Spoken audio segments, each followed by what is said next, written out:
An example just simply from Tokyo, that actually in many places of the world now these kind of designs pop up. Denmark, I just got a wonderful example from Switzerland. Already also they worked for more than 25 years in the same way. And we didn't know it from each other. Spain. But I'm not so keen on examples, because each example is fitting in the culture of the country it's made. I'm much more in favor about the way of thinking, that you can make your own designs in your own country, in your way, fitting in your culture. So that's why I'm speeding up a little bit.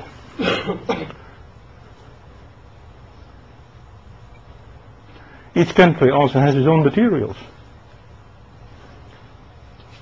But the same people in our DNA. But culturally different. You would never see this in Holland. This was the way it was organized on Kensington High Street before the war. And this is how it looks now. Such a change. And it's so simple. It's not that you fully repave the street or something like that.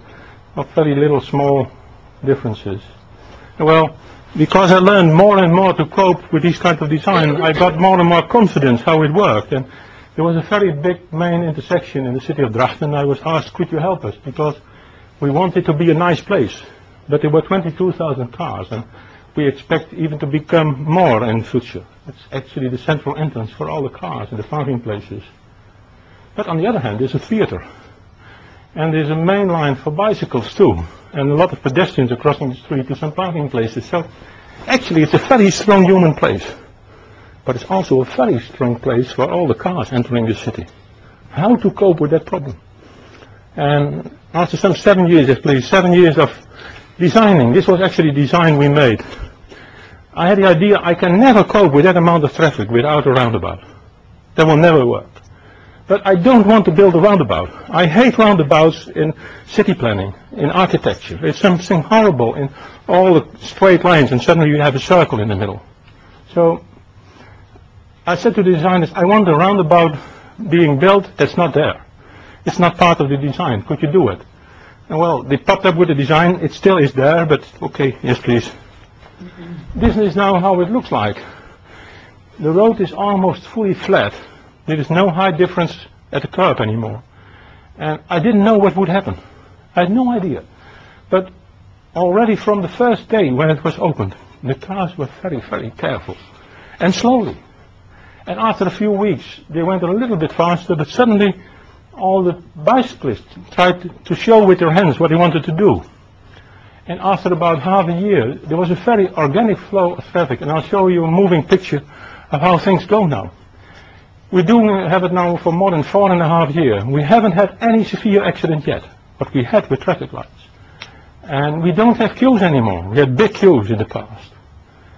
And the pedestrians mostly had to wait for traffic lights. We have made some pictures over the full day long. There was never a bicycle that have stopped. People negotiate their way all over. And because they use their own brain, it's always much more effective than one brain of a civil servant. All those brains of people cooperating together, making it actually a very organic place. And what I find, when I see how it's happening now, maybe the most important aspect is that people take care for each other again. They are orientated on each other.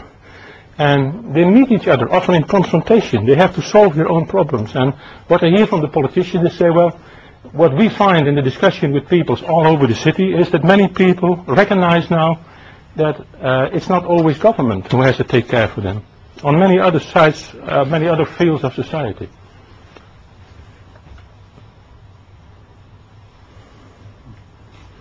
Well, this is a new built roundabout, and I just wanted to make some pictures, but there is still a roundabout hardly there, and it's also a nice square.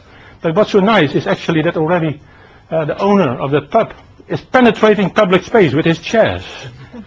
He's already claiming it. And that's what I like. That's what it's all about. That we recognize again the value of public space and what it can mean for people. And that actually people recognize it immediately for themselves. We don't have to explain it on signs. They know how to use that space.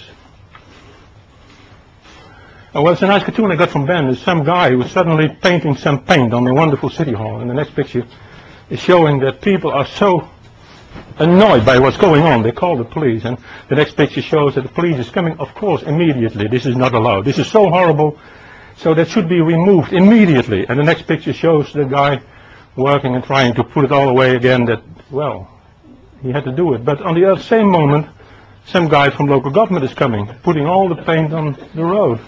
And next picture. And then we think this is wisdom. That we lost our sight for quality of public space. That's actually what this picture is showing. I think it's the last one. Yeah.